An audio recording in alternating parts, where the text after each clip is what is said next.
Here we are, architecture between meaning, emotion, and function. So first of all, I am glad that you endured the whole day and that you stayed with us, because there was a crescendo during the whole afternoon. And we started, we kind of created this kind of circular path, and we've been talking about systems and prototypes and experiments throughout different scales and throughout different kinds of design for the whole afternoon. And I'm so glad to get to this one grand finale that's composed of two segments, and I'm going to introduce the first segment. The first segment is a dear friend that is also an honorary Singaporean. I think you should give him the keys of the city at this point. He really strives to infuse his buildings and his works with originality, inventiveness, of course, but also humanity. And actually, recently, he started talking very openly about the inhumanity of so much of the architecture that we already see. So I think it's quite, it makes a lot of sense that he found in Singapore another home away from home like many others. And that is Thomas Heatherwick, of course. And he's going to be interviewed by the outstanding Erwin Viray that I just met. I mean, he's the head of Chief Sustainability Officer of the Singapore University of Technology and Design, SUTD, which is also a partner for the organization of this afternoon's symposium. But, you know, I had heard about him before, and I had heard how wise and suave and humane and spiritual he is, but not until I met him in person did I realize that that was all true. So I think that the dialogue between the two, between Thomas and Erwin, will be quite unique. I would like to first call on stage Thomas, who's going to give a presentation on his own, and then Erwin is going to join him on stage. So Thomas, please come.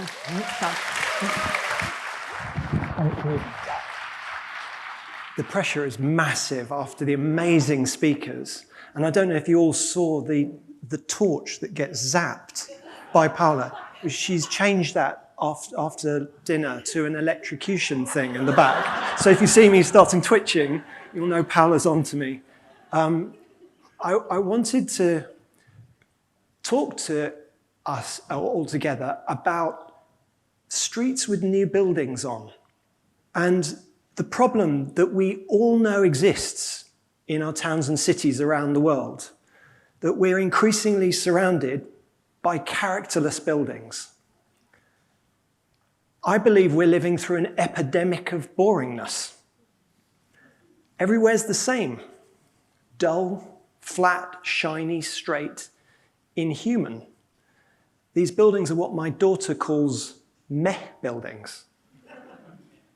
And I'm a designer of buildings, and I've been told so many times that form should follow function, meaning that if I work out with my team how mechanically a building should go together, that somehow the outcome will be great. This mantra, form follows function, is a century old, and it sounds good, doesn't it? Who can argue with that? Surely any extra detail is just silly, unnecessary decoration. But I want to talk about the function that I believe is missing, the function of emotion. And when I say emotion, I mean the ability of buildings to lift our spirits, to connect us together. We walk round buildings, we look up at them, and most of the time, they just leave us feeling indifferent. So if I was to take everyone to a city and say, where would you like to go to? Would you like to go to the old bit or the new bit? I'm pretty sure that most people in this room will pick the old bit. Why? Because we all know that the new bit will be monotonous and boring. And so what's happened to all the lumps and bumps on buildings, the shadows, the textures, the high points of light? How did it all become so monolithic and devoid of character?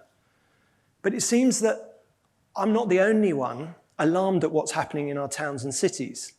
There's research showing that these buildings aren't just monolithic and inhuman, they're also giving stress in our brains as we walk around them. So they're bad for us individually. They're bad for our health, making us take longer to heal inside those buildings, and they're bad for society, increasing the chances of crime and antisocial behavior in and around them. But this gets most alarming when we step back and think about the climate crisis unfolding around us. Huge emphasis has been put on the impact of aviation, for example. And aviation is responsible for 2.1% in 2019 of greenhouse gas emissions.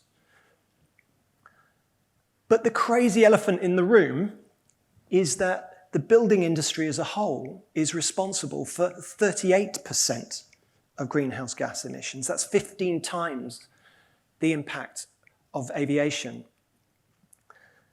And in America, 1 billion square foot of building are destroyed every year and rebuilt. That's the size of half of Washington. And in the UK, we just demolish 50,000 buildings every year. And the average age of a commercial building is 40 years. So if I had been born as a commercial building, I'd have been killed 12 years ago. So the evidence is clear that when people don't love buildings, they're more likely to demolish them. So there are a small handful of people who do understand this and are trying to make a difference.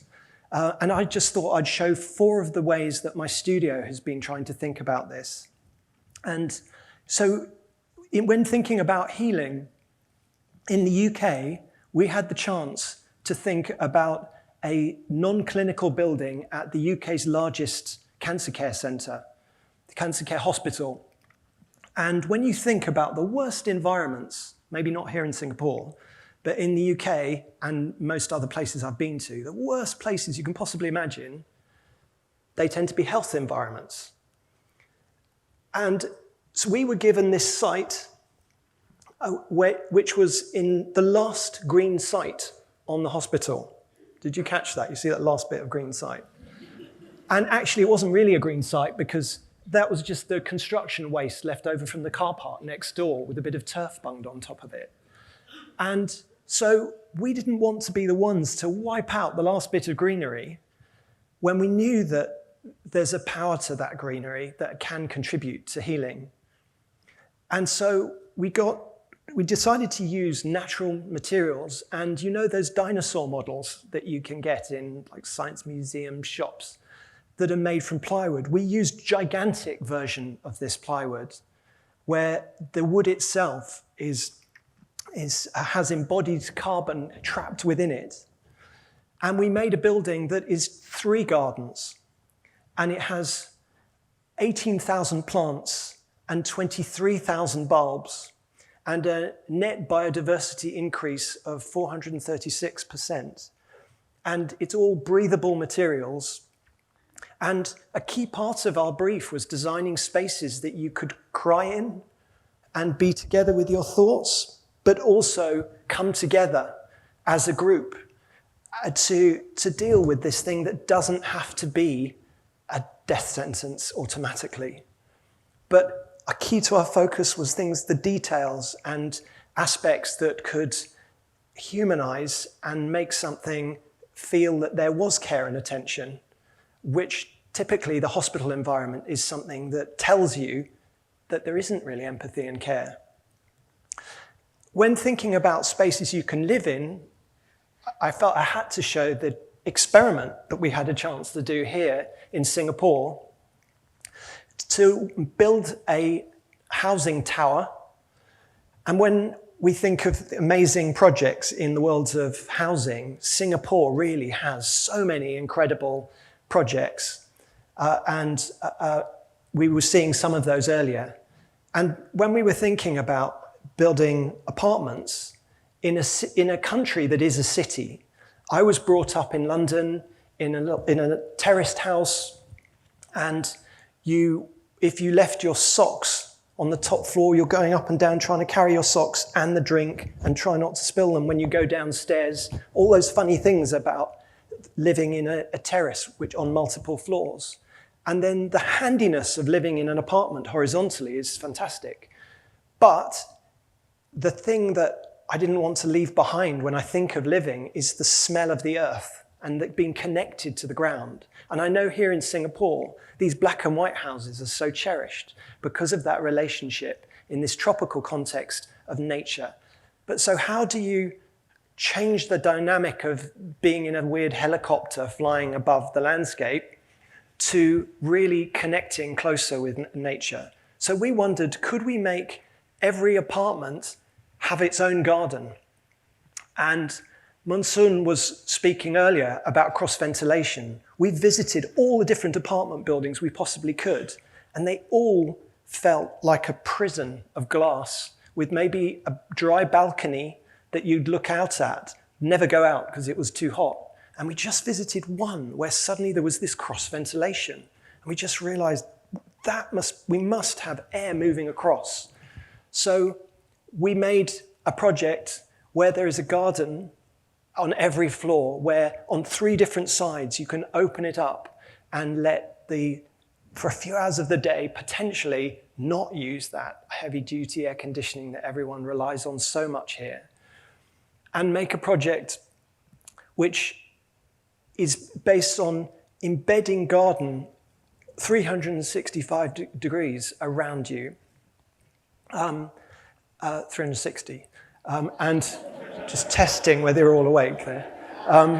But where you don't have a lobby with a kind of artwork and a cheesy piano or something, but you just walk into a garden, and in that garden, there are some elevators that can take you to your apartment.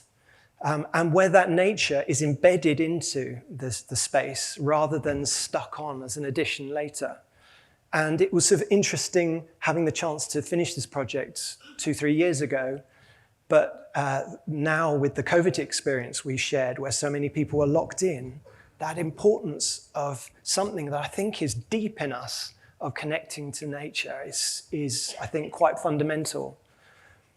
And I also thought I'd talk about learning. And our amazing client is here tonight, who commissioned us to think at Nanyang Technical University about how we could make a learning space for flipped learning. So learning where acknowledging that you used to go to university because that's where all the books were. And you used to go to university because that's where the computers were, to write the essays with the books and maybe meet some professors. But now that you can lie in bed and get a PhD, why do you go there? And so the first conversations together were so exciting, just thinking, well, it's because that's where you want to meet people. So when you say a university building should be for meeting people, the existing environment with miles of these dead corridors with no daylight, polystyrene ceiling tiles, and our building was going to be a 24-hour building. So when you imagine sending your daughter at 2 o'clock in the morning down mile 2, just thought, right, we must make a corridor-less university building. But also, there was a real hunger to move away from the guru and slave model to learning in the round together.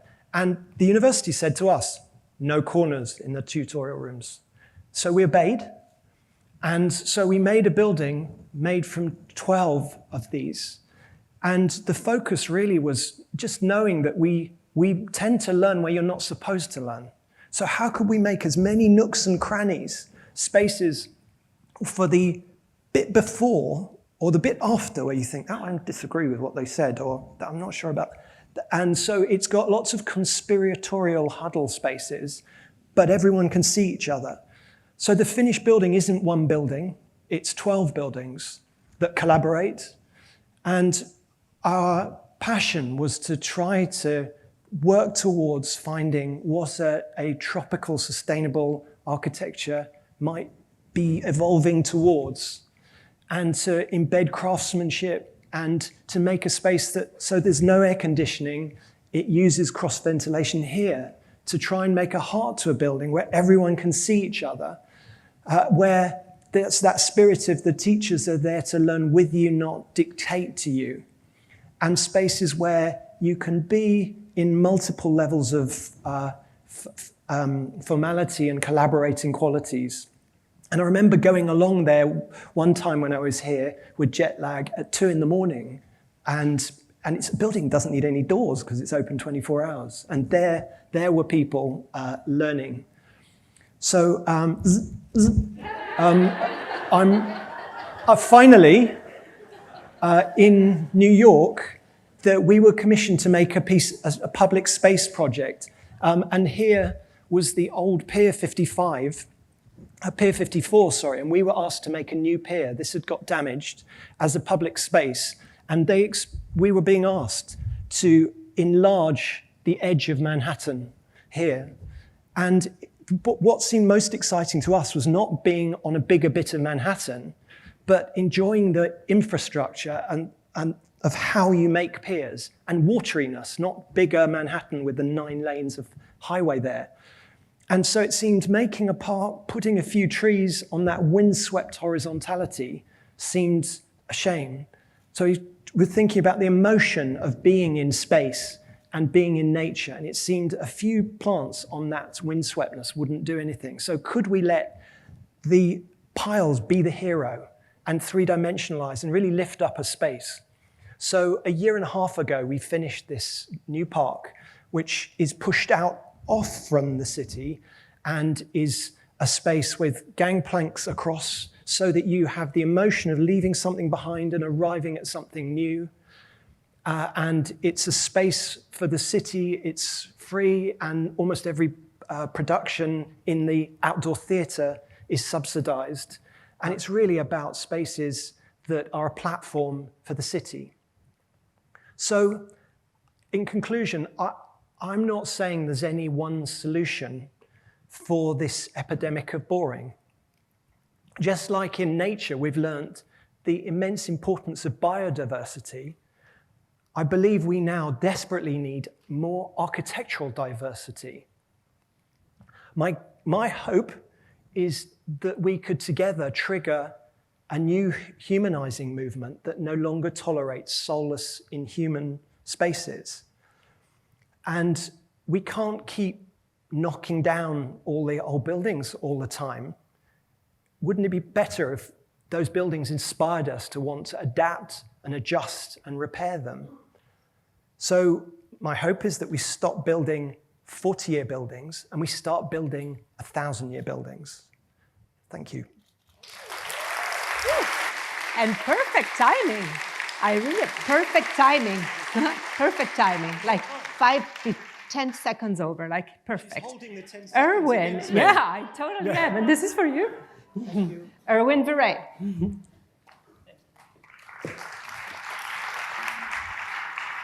Okay, you're great. Thank you. Good evening, everyone. Thank you so much for the wonderful sharing on the possibility of a diversity in architecture and a very human architecture. I hope you're comfortable in the chair you're sitting at. The boring chair. Yes. And then I will be sitting in this sexy chair, which I think I should be careful with because it's actually quite comfortable. Paolo, am I allowed to pour him some water? Yeah, okay, look away. Oh, I thought I was supposed to be the one pouring you some water. Yeah. Okay, thank you very much. I'll spill it everywhere. Thank you. Okay. Yeah, I should have poured you the water. Shall we give a toast? Thank you. Cheers. He's very suave, isn't he? Thank you.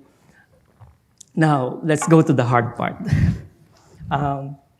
I started with the chair because I was recalling one scene whereby Baron Jacob Rothschild, in his Flint house in Buckinghamshire, had this sponge chair designed by you. And so Baron Rothschild is about almost 90 years old. And so I said, oh, you have this chair. So do you sit on the chair? And so he said, oh, would you want me to show you that I could sit on the chair? And then so he started sitting on the chair, spawning himself on the chair. And then it made me see him as a 9-year-old. And so I think that when we do our design, when we look at the world and create things, I think there are certain moments in our lives that actually affect us and then guide us in the things that we do. And then in one interview that you gave, there was one scene whereby you actually shared that the Heatherwick studio is your room as a 9-year-old. Maybe you can enlighten us on this. What is this room as a 9-year-old? Okay, well, I was brought up in a suburb of London and in a house that was a kind of big, rambling house. And back in those days, parents didn't have to spend much time with their children. And so I was sort of left alone with a kind of slightly ruined house. And there were jumble sales back then. And so because I had quite a big room, you could sort of collect stuff. And so it's just a cliche. I was taking things apart and doing things like that. People like me always say that, don't they? Yes, they do. And so, but all my friends had fitted carpet, whereas I had some old rolled up bit of one that my mum had got thrown away. And so it felt like a room with different experiments and things going on. And you sort of, as you were learning about a camera, that you could take apart the mechanism of the iris, and there was the smell of electronic things, because very cheaply at a jumble sale you could get calculating machines, you know, the leftovers from before the digital revolution that was kind of coming. And so there's a particular smell of those kinds of things. And I had tools, and I just got left to it. No one asked me what I wanted to be when I grew up. They just sort of left you to it. It was let you be bored, which then you fill that gap somehow. That's very good to hear. I think it's impressive that when you're describing it, you're actually evoking the senses, the scent, the smell, and the tactility of things. And I think that maybe sometimes in the abstract reasoning and thinking that we do, we forget about these things. And then we always maybe forget that creation is the emergent of things. It's actually in how you do things when you break apart things and then put them together that you actually discover things. And then it actually shows that emergence itself is actually self-organized and also organized by the others. And you also mentioned that, you cannot just work by yourself. You actually like to work with other people. And so collaboration becomes very important. And so it means that maybe creating this grand design is not just by this lone genius, but actually it's because of the interaction with people. And that makes it very human. And then with this interaction, I think that it evokes memories. You create memories together. And then I think that these memories are actually quite important. And in the projects that you have shared about Singapore, you seem to be reading spaces and memories associated with it. And so like when you read through the black and white bungalows, and then you read through this being translated into the Eden itself, the cross ventilation, the garden on every floor. In my own memory, I'm transported also to my childhood when I was 9 years old, to the Shangri-La Hotel of that time, that it's actually like Eden also. It's Shangri-La where you have the inside, outside, natural ventilation, and then the green everywhere. And so I think that you are evoking, maybe it's my impression, a lot of memories, and which is a very important part in creating things. And I think I was speaking to you the other day about this Proustian Madeleine moment, that it's about Marcel Proust in his novel, À la recherche du temps perdu, Remembrance of Things Past, whereby he was coming from the freezing cold, and then he comes in, and then his aunt actually gave him a warm cup of tea, and then the Madeleine, the cell-shaped cooked cakes. And then so he dips this into the warm tea, and then takes it in, and then as soon as this warm tea and then the Madeleine touches his palate, he's transported to Combray and his childhood memories. And so I feel that maybe it's also the same when you were describing these projects that you have shown, like even the dinosaurs for the Maggie's Center, and it's bringing you to childhood itself. So I think that it would be nice for you to maybe hear you speak about these memories and then how it could help you maybe in creating that future design for Singapore, and then maybe what memories you have so far of Singapore that could help you create that prototype for the future of architecture, a diverse human architecture in Singapore. So you heard that Erwin was referencing Proust there.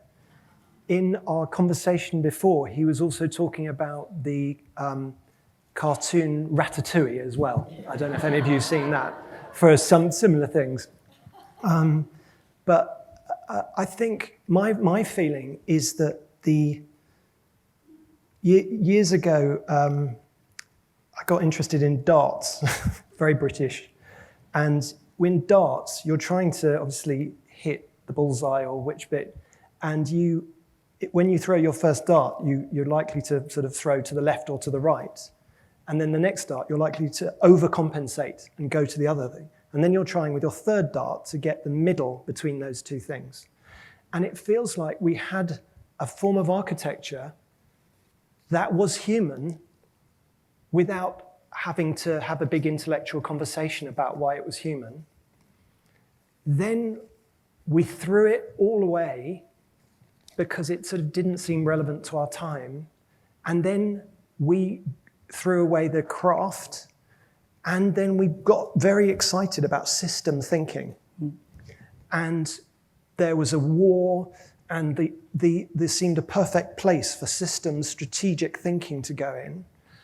And there was an academicization of that profession.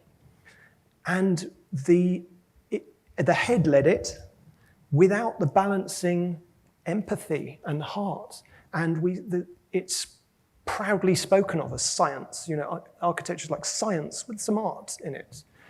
And it really, I think I intuitively felt there was a gap as a child. And so I'm interested in gaps. That's what inspires me. It's not expressing myself. We can see it in the NTU Learning Center. So we're driven by a problem. Yes. And that's so I can logically explain everything. Even some of you may have seen our UK pavilion in Shanghai, which was the world's biggest ever hairy building. Sounds irrational. My argument is this is like a new rationalism, but where emotion is sitting alongside the functions that you have to think about. And I think the artificial intelligence that's coming up, the analytical tools we now have, are going to make the argument in the past that was, well, it's very subjective, beauty, that's subjective. We're going to start having objective things, which are not, I don't really use the word beauty, but there are things to do with repetition and complexity. And the environments I was showing that leave you cold, what they have in common is an absence of complexity. And you get that complexity when you look at nature and you look into this immense complexity. And buildings from the past often had a lot of complexity. And we have to find our ways to build that human complexity back in. And so I suppose the profession has also got very humorless. And the places we love and the people we love, they're often silly. I've never heard anyone say, like, you can't say silly. You're spending $100 million to do something. You're not supposed to do that. Very serious. Yes. And I just think we've gotten into some funny cul-de-sac where it's binary. It's like the only way to connect with that is to somehow copy the past. And I don't think you need to copy the past to be human. And so that's a sort of research line that me and my team are on. But in a sense, I think that means you have to keep tuning back into feelings and thinking, and I remember hearing someone saying, use yourself as data. You know, often people hide with everyone else's data. But I think just feeling is a strong thing. And so my hope for architectural education and builders education and property developer education is that we get more used to talking about emotion again. I think in the social world between us, we know that a relationship won't last if in the old kind of cliche of husband and wife. and that real relationships, you need to find ways to connect with your emotion and be vulnerable and all of those kind of things that now feel boring to say. But that world of the building hasn't had that, and it's got stuck, and it worships the same masters who keep perpetuating something that isn't human.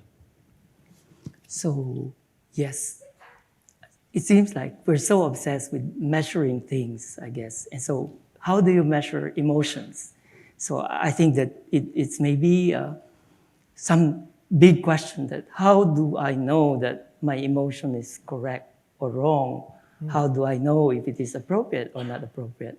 Would you be asking this when you do things and look at things? I think that there's a sort of retraining of public confidence because people feel so powerless about buildings happening. And the planning system kind of plays on that. I mean, if there's a planning application in the UK, well, if you think about how Nike if they want to promote a new shoe, how well they're going to do that. And then you think about if you're going to promote a planning application that you might want people's thoughts on.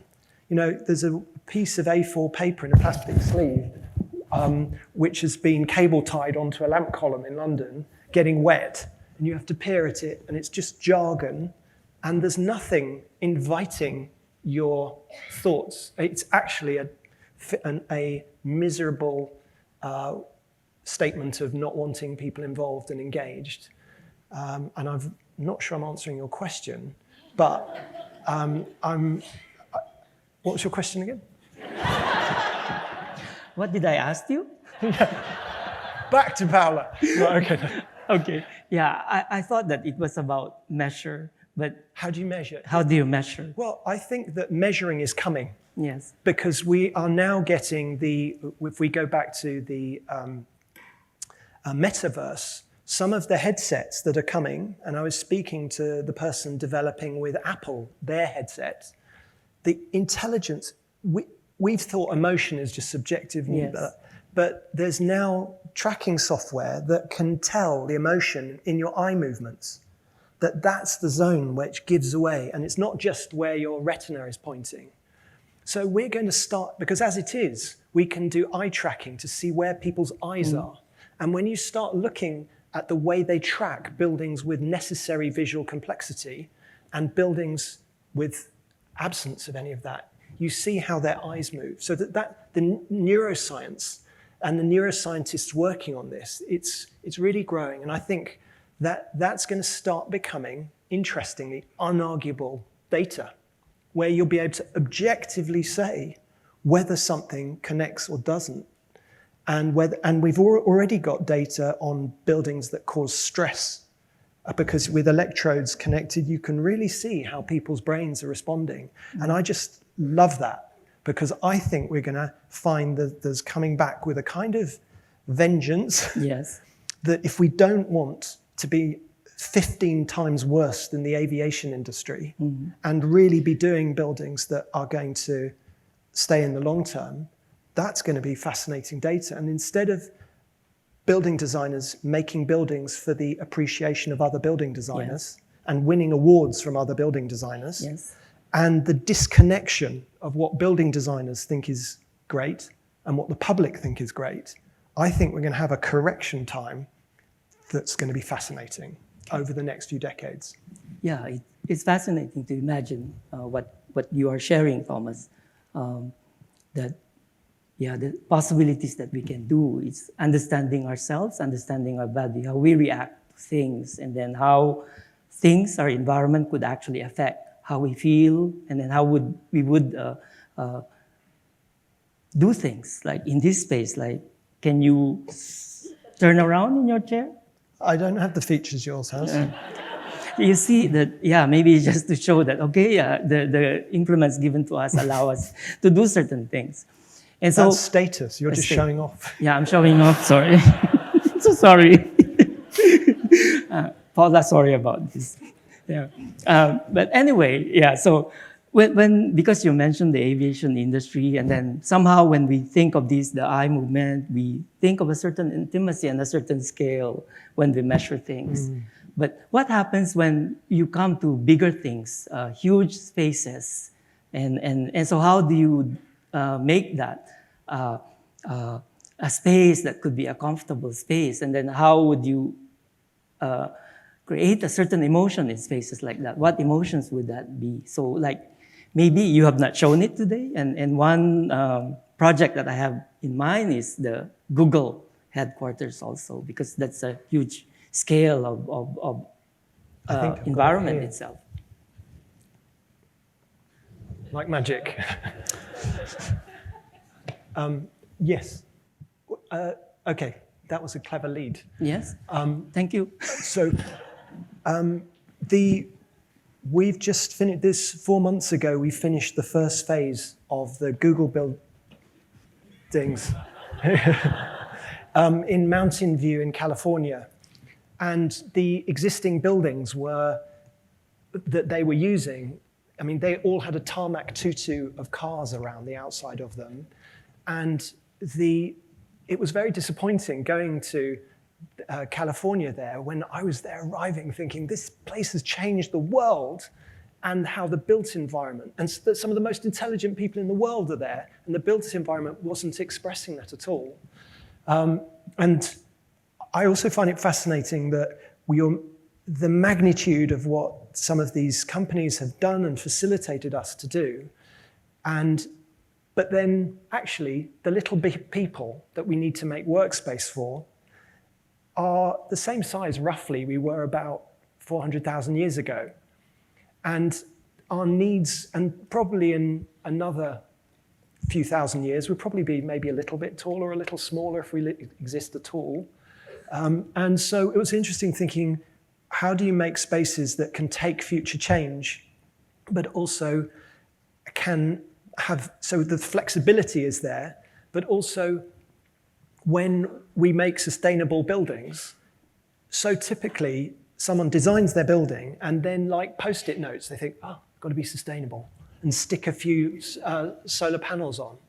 And so instead, these buildings are a giant sheet of like dragon scale solar panels draped across, so that the entire building is one semi-rigid solar panel, and so generating 40% of the building's power, and then another 40% is taken from the ground, from the biggest use of geothermal cooling pipes into the piles that make it. And the space is making something so that inside you can treat it as a space within which you could make balloons, or you could make driverless cars, or whatever the future holds. And this is, by the way, in collaboration with BIG, who were mentioned earlier, who recommended Singapore for Westworld. But the key thing is, again, about emotion. And we didn't know COVID was coming. But how could you make spaces that are as different from home as possible? And most work environments are so... we're working on the basis that you're a prisoner of your boss. And your boss is kind of like Stockholm Syndrome, has you in a headlock 5 days a week. And 2 days a week, they let you out and they get you back on Monday. And that dynamic really is busted when someone's only going in 2 days a week, because we all like to tell a story to ourselves that our decisions are valid. I love my boss, he's great, you know. And when you're 5 days, you could have a fourth day that was a bit rubbish on Thursday and be a bit annoyed, and then come in on Friday and it'd be okay and everyone goes for drinks.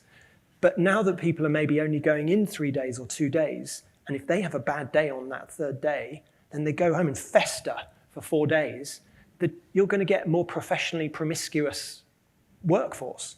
And so the space has to be a temple of the values of your organization, whether you're Google, whoever, the smallest organization, so that when you do go and you get a kind of shot of that importance. So for me, amidst the tragedy of COVID has been the revolution in actually having to listen to our intuitions and urges, because you don't imprison each other anymore. you have to think of people's motivations. And motivations are primitive and sort of simple in many ways, but it's about we all have the delusion we're special. 8 billion of us do. And so you have to make places that support someone feeling that they are special, because we are special at the same time as being mundane and tiny and ordinary. And so I think that we've treated people as if they are a number in transportation, in workspace, and personally, my passion is the public space that we share together, and how public space needs to be our people's palaces, and that we have had some weird, stupid notion. I think Paula, what did you call it earlier? Oh, sorry, I took a note of what Paula said. You no longer need to abdicate beauty in order to show piety. We've had this weird kind of national beat ourselves up and make a kind of basic don't overspend money on public stuff. And instead we have the cliche, we always spend, art gallery, let's make it artistic. It's like, every city does the same formulas. It's like, why not make the hospital the most culturally artistic, interesting place? And the art gallery can just be a big IKEA shed. And and that would actually feel fresh. For just a little bit more, you can make the best hospital on the planet. And so I just think I'm more interested in the strategic decisions than me deciding is it going to be hairy or ripply, or it's like, where do we put the love in society? Which sounds sentimental again. The architectural world thinks love, except Mark Wee, who's done his lovability index, which I'm sure you must talk about, I loved hearing about Singapore's lovability index. I thought that was really interesting. That's very good, Thomas, because you're answering the question that you asked me before we started. And then I looked at you. You asked, what has changed after the pandemic with you? What? And then so I looked at you and I said, what has changed? But I think that you have actually shared it in a certain way. And there is a question here, I think that could be related to what you were sharing. Tell us about Changi Terminal 5, please. But before you say that, I would have to tell you the importance of Changi Airport Terminal 5. I think many people are curious about it. Like magic. And in the National Day rally speech of Prime Minister Lee Hsien Loong, he has emphasized the important role of the Changi Airport, especially Terminal 5, as one of the pillars of the infrastructure to bring Singapore to the future. And then, so Changi Airport is a special place for Singaporeans and for Singapore. It is a place where people live, work, and play, and also symbolize the aspirations of Singapore itself. Its openness to the world, to receive people, to send people. And it is a beloved place in Singapore. And so the Singapore has given a lot of trust to you. It has given you its love. And so maybe... Can you see the body language? You could share a bit about Terminal 5 and maybe the ideas about that love for Terminal 5 and the area around Changi Airport. So we are collaborating with Cone Pedersen Fox on this project. And I think we actually have the leaders of Changi, Kum Weng Yam and Xiao Hang Li are here, who've commissioned this. And I said people's palaces, didn't I, earlier? And actually, this whole day has been based around this agency of the future. And you can see in the work I've shown that I've had a chance, I hope, to think about that. To me, Singapore really is this agency of the future. I'm embarrassed that 15 years ago, I had a mentor called Terence Conran, who started Habitat, which was the inspiration for IKEA. And I met him when I was a student, and he was incredible, just a random student person. He let me live at his house and helped me do something when I just tapped him on the shoulder in a corridor. And he had a lunch for a group of delegates from Singapore 15 years ago to talk about what design could be and getting inspiration from the UK. And I remember thinking, I hadn't traveled much. So, international delegation on a kind of jolly from somewhere. They've all had their flights paid and they're all having a nice lunch at Terence's restaurant because he has amazing restaurants. And so I remember thinking, blah, blah, blah. Everyone has a nice chat and goes back and carries on doing the same things they're doing before. But no, as Paolo was talking about, the superhero civil servants here were not just on that. And I just watched as they came back, made Gardens by the Bay happen, Marina Bay Sands happen, all these things like design, the Design Council here that's frankly, I think, better than the British Design Council. This isn't going to go live, is it? This is not going to be on the internet, is it? Okay. But so for me, the gravity of a country which has, this is one communal city-state. The airport isn't the thing over there to go. It's sort of a heart of a community. Mm-hmm. And so the first conversations with the airport team were thrilling. Mm.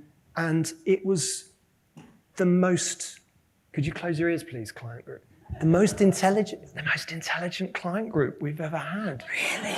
Yeah. Wow. And so the level of conversation and willingness to engage in conversations about emotion. So obviously I'm not allowed to say anything much at the moment about things, but I hope what you see in this keeps disappearing. You haven't got big hair getting in the way or anything like that, so it's okay. Yeah. My head is shining. It might overpower this.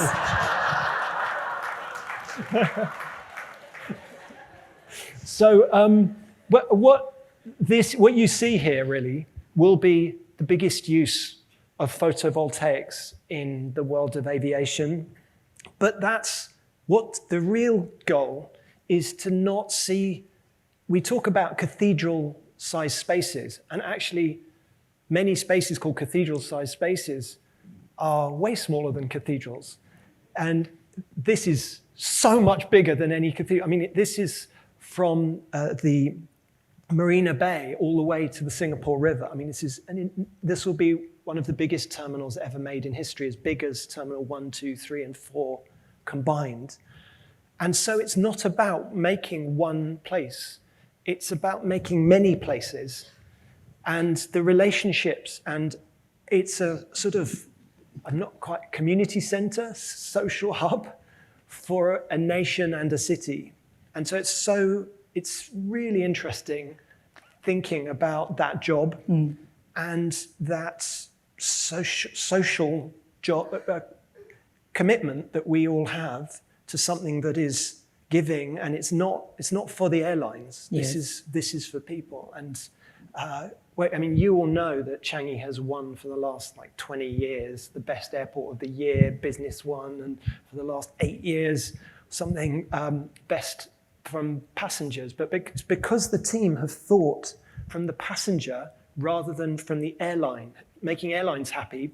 Instead of that, focusing on the passengers. But this is more than passengers. This is a social hub. And so I feel very honored and responsible and scared. Yes. But, by the way, I think we won the competition because I think we were the only team where I might still be alive when it's finished and things like that. So I think it was a kind of default thing. There were some really good people in the competition, but yes, Thomas, I think that you have shared it, and we could feel the love that you have for the Changi Airport Terminal 5. And I think that it's something that we will look forward to. That when I would just share that again, in terms of memories, Changi Airport has many memories. Maybe I speak for myself, but for everyone, there are many of these. And so I think that you will be with us in these memories. And thank you very much. Thank you. Thank you. Thank you. This was a wonderful conversation. Thank you very much, Erwin and Thomas.